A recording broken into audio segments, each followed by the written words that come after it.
ନମସ୍କାର ଜୟ ଜଗନ୍ନାଥ ସାଙ୍ଗମାନେ। ଆଜି ଗୋଟେ ସିମ୍ପଲ୍ ଭେଜ୍ ଲଞ୍ଚ ଥାଳି ତା ସହିତ ମୁଁ ପତ୍ରକୋବିର ଗୋଟେ ନୂଆ ରେସିପି ରେଡ଼ି କରିଛି। ତ ଚାଲନ୍ତୁ ଦେଖିବା କେମିତି ବନେଇଛି। ତ ଦେଖନ୍ତୁ ଆଜିର ଭେଜ୍ ଲଞ୍ଚ ଥାଳି କେତେ ସୁନ୍ଦର ବନିଛି। ପତ୍ରକୋବିର ଗୋଟେ ନୂଆ ରେସିପି ଯେଉଁଟାକି ମୁଁ ଆଜି ଫାଷ୍ଟ ଟାଇମ୍ ବନେଇଛି, ଆପଣମାନଙ୍କ ସହିତ ସେୟାର କରିବି। ପୁରା ଭୋଜି ଷ୍ଟାଇଲ୍ରେ ବହୁତ ଟେଷ୍ଟି ଲାଗିଥାଏ।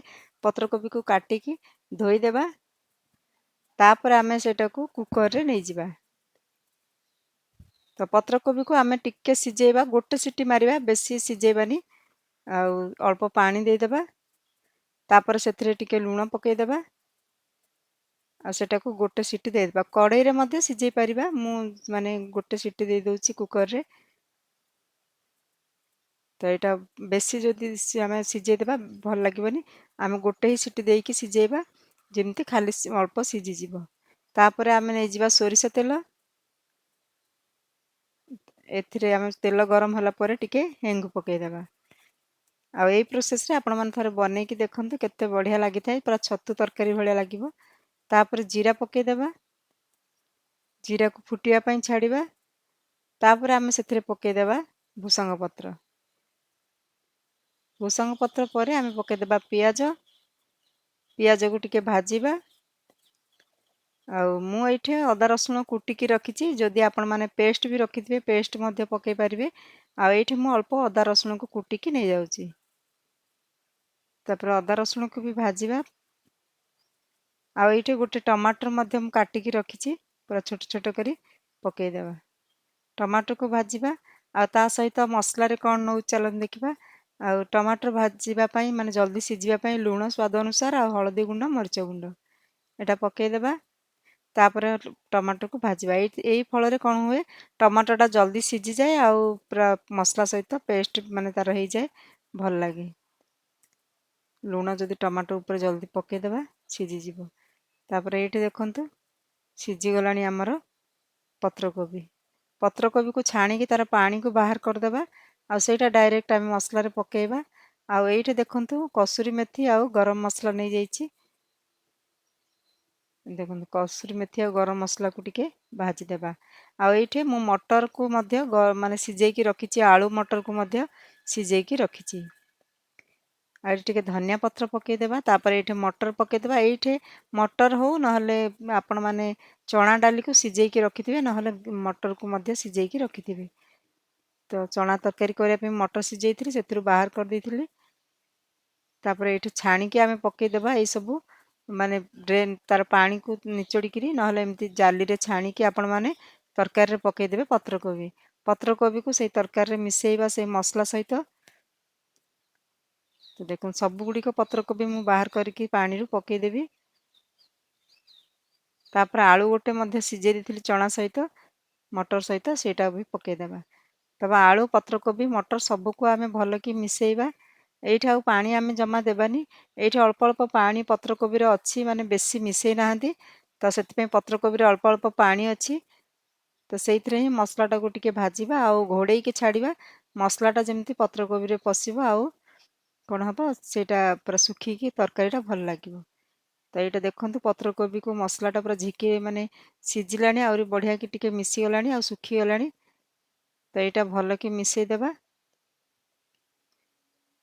ତ ଦେଖନ୍ତୁ ଆମର ପତ୍ରକୋବି, ଆଳୁ, ମଟରର ତରକାରୀ ଗୋଟେ ମାନେ ଭୋଜି ଷ୍ଟାଇଲ୍ର ରେଡ଼ି ହେଇଗଲା। ଏଇଠି ଉପରେ ଆପଣମାନେ ଚିକେନ୍ ମସଲା ହଉ, ମିଟ୍ ମସଲା ହଉ ଉପରେ ଟିକେ ଦେଇପାରିବେ, ବଢ଼ିଆ ଲାଗିଥାଏ। ତ କେମିତି ଲାଗିଲା ରେସିପିଟା? ଯଦି ଭଲ ଲାଗିଲା ଲାଇକ୍ କରିଦିଅନ୍ତୁ। ଆଉ ତାପରେ ମୁଁ ଆଜି ଡାଲମା ଗୋଟେ ବନଉଛି। ଏଇଟା ସିମ୍ପଲ୍ ଡାଲମାଟା, ତ ସେଇଟା ଆପଣମାନଙ୍କ ସହିତ ମାନେ ସେୟାର କରିଦେଉଛି। ଆଜିର ଲଞ୍ଚ ଥାଳି ପୁରା ଦେଉଛି, ସେଥିପାଇଁ ଆପଣମାନଙ୍କୁ ଏଇ ଡାଲମାର ରେସିପିଟା ବି ଦେବି। ତ ମୁଁ ଏବେ ଲାଉ ଜହ୍ନିଟା ନେଇଛି, ଲାଉ ଜହ୍ନିଟା କାଟିଦେବା। ଲାଉ ଜହ୍ନିଟା କାଟିକି ଆମେ ସେଇଟା ପ୍ରଥମେ, ମାନେ ଗୋଟେ ଛୋଟିଆ ପିସ୍ ମୁଁ ନେଇଛି, ଡାଲମାରେ ବେଶୀ ପକାଇଲେ ଭଲ ଲାଗିବନି। ତ ଆପଣମାନଙ୍କ ସହିତ ଡାଲମା ମଧ୍ୟ ସେୟାର କରିଦେଉଛି। ମାନେ ସମ୍ପୂର୍ଣ୍ଣ ଲଞ୍ଚ ଭେଜ୍ ଥାଳିଟା ସେୟାର କରୁଛି। ଭଲ ଲାଗିଲେ ଲାଇକ୍ କରିବେ, କେଉଁଠୁ ଦେଖୁଛନ୍ତି କମେଣ୍ଟ କରିବେ। ଆପଣଙ୍କର କମେଣ୍ଟ ଆଉ ଲାଇକ୍ ମୋତେ ନୂଆ ନୂଆ ରେସିପି ଆଣିବା ପାଇଁ ଆଗ୍ରହ ଆଣିଥାଏ। ଆଉ ରୋଷେଇ ଜିନିଷ ବନେଇବା ପାଇଁ ମୋତେ, ମାନେ ଭିଡ଼ିଓ ବନେଇବା ପାଇଁ ଆଗ୍ରହ ଆଣିଥାଏ, ସେଥିପାଇଁ ମୁଁ ବନେଇଥାଏ। ଯଦି କିଛି ଭୁଲ ଥାଏ କ୍ଷମା କରିବେ। ତ ଦେଖନ୍ତୁ ଏଇଟା ଏବେ ଆମେ ଇଏ କରିକି ପିଲ୍ କରିଦେବା। ତାପରେ ଛୋଟ ଛୋଟ ପିସ୍ କରିକି ଏଟାକୁ କାଟିଦେବା।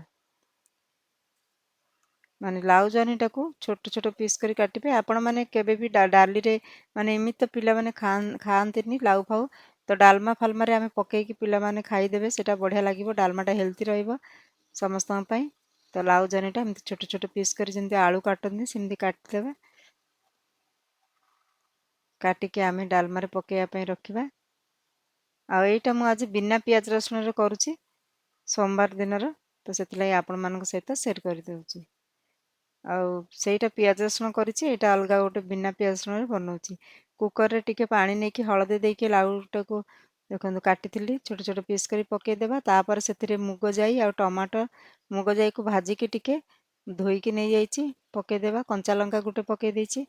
ତାପରେ ସେଥିରେ ଏଠି ଆମେ ଦେଖନ୍ତୁ ଫୁଟିବା ପାଇଁ ଟିକେ ଛାଡ଼ିବା। କ'ଣ ପାଇଁ ନା ବାଇଗଣ ପକେଇବା ତ ଗରମ ହେଲେ, ନହେଲେ ଦେଖନ୍ତୁ ବାଇଗଣ କାଟିକି ପକେଇଦେଲି। ତାପରେ ସେଠି ଟିକେ ପଣସ ମଞ୍ଜି, ଆଳୁ, ଘରେ ଯାହା ପରିବା ଥିବ ଆପଣମାନେ ଏଇ ଡାଲମାରେ ପକେଇବେ, ବଢ଼ିଆ ଲାଗିଥାଏ। କଞ୍ଚା କଦଳୀ ହଉ, ବୋଇତାଳୁ ଯାହା ଥିବ। ମୁଗ ଡାଲମାଟା ବଢ଼ିଆ ଲାଗେ। ଏଇଟା ମୁଁ ମୋର ସୋମବାର ଦିନ ପାଇଁ ଭଲରେ ବନଉଛି, ସେଇଟା ଆପଣମାନଙ୍କ ସହିତ ସେୟାର କରିଦେଉଛି। ଆଉ ସେଇ ତରକାରୀଟା ପିଆଜ ରସୁଣ ବନେଇଛି କ'ଣ ପାଇଁ ନା ସେଇଟା ମୁଁ ଖାଏନି। ତାପରେ ଲୁଣ ସ୍ୱାଦ ଅନୁସାରେ ଦେଇଦେବା।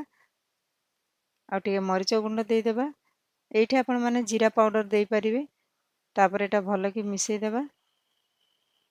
ମିଶାଇକି ଆମେ ଏଇଟାକୁ ଢକ୍କନ ଲଗାଇଦେବା। ଏଇଠି ଦେଶୀ ଘିଅରେ ତଡ଼କା ଟିକେ ଦେଇଦେବା। ଆଉ ସୋମବାର ଅଛି ଯେହେତୁ ପୁରା ସାଦା ବନୁଛି। ଦେଖନ୍ତୁ ମୁଁ ପ୍ରଥମେ ଡାଲମାଟା ବନେଇଥିଲି, ପୁରା ସଫା ଥିଲା। ତାପରେ ବନେଇଥିଲି, ତାପରେ ଜିରା ପକେଇଦେବା, କଞ୍ଚା ଲଙ୍କା, ଶୁଖିଲା ଲଙ୍କା ପକେଇଦେବା, ତେଜପତ୍ର ପକେଇଦେବା। ଆଉ ଏଇଟା ଏତିକି ଫୁଟଣ ହେଇଗଲା। ତାପରେ ଆମେ ଡାଲିକୁ ଏଥିରେ ପକେଇଦେବା। ଦେଖନ୍ତୁ କେତେ ସୁନ୍ଦର ବନିଛି। ଡାଲିକୁ ଦେଇଦେବା ସେଥିରେ। ପୁରା ଡାଲିଟାକୁ ବନିଗଲା ଆମର ପୂଜା ପର୍ବର ବନିଥିବା ଡାଲମା। କେମିତି ଲାଗିଲା ଆପଣମାନଙ୍କୁ ବିନା ପିଆଜ ରସୁଣର ଡାଲମା ରେସିପିଟା? କମେଣ୍ଟ କରିବେ, କମେଣ୍ଟରେ ଲେଖିବେ। ଆଉ ଲଞ୍ଚ ଥାଳିଟା ସମ୍ପୂର୍ଣ୍ଣ ଆପଣମାନଙ୍କ ସହିତ ଏବେ ସେୟାର କରିବି, ଦେଖିବେ କେତେ ବଢ଼ିଆ ଲାଗିଛି। ତ ଏଇଟା ଦେଖନ୍ତୁ ବନିଗଲା ଆମର ଡାଲମା। ଆଉ ମୁଗ ଡାଲିଟା ଟିକେ ମୋଟା ରହିଲେ ଭଲ ଲାଗେ। ଆଉ ଥଣ୍ଡା ହେଲା ପରେ ଆହୁରି ପୁରା ମୋଟା ହେଇଯାଇଥିଲା। ତ ଆଜିର ଖାଇବାରେ ଅଛି ଭାତ ଆଉ ମାନେ ଡାଲମା। ଏଇଟା ଶୁଖିଲା ହେଇଯାଇଛି। ତାପରେ ଆମର ପତ୍ରକୋବିର ଦେଖନ୍ତୁ ଭଜା, ମାନେ ତରକାରୀ ବଢ଼ିଆ ଲାଗୁଛି। ବାଇଗଣ ଭଜା, ସେ ତା ସହିତ ପୁରୀ ବି ବନେଇଥିଲି, ଟିକେ ନେଇଯାଇଛି। ଯଦି ଆପଣମାନଙ୍କୁ ଏଇ ଲଞ୍ଚ ଥାଳିଟା ଭଲ ଲାଗିଲା, ଲାଇକ୍ କରିଦିଅନ୍ତୁ। କେଉଁଠୁ ଦେଖୁଛନ୍ତି କମେଣ୍ଟ କରନ୍ତୁ। ରହୁଛି ସାଙ୍ଗମାନେ, ଜୟ ଜଗନ୍ନାଥ। ପୁଣି ମିଶିବା ନେକ୍ସଟ ଭିଡ଼ିଓରେ। Thank you.